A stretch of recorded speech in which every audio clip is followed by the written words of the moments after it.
Tiffany with SwissWatchExpo. Today I'm looking at the classic traditional Rolex Min's 36mm Datejust.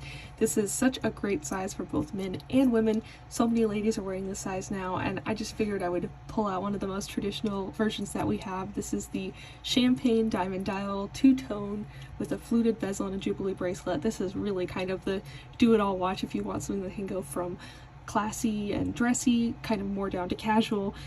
I just think it's something that you really could wear every single day. It's just very convenient, but it also goes in so many different situations.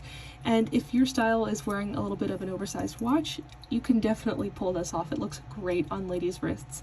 I like this one in particular just because I think the diamond setting is really cute. I love the size of the diamonds. They're a little bit smaller, and they're kind of set in these more square configurations rather than the rounded or octagonal ones that you can also see. And for the rest of the watch, I just think it's classic and traditional Rolex. What's not to love?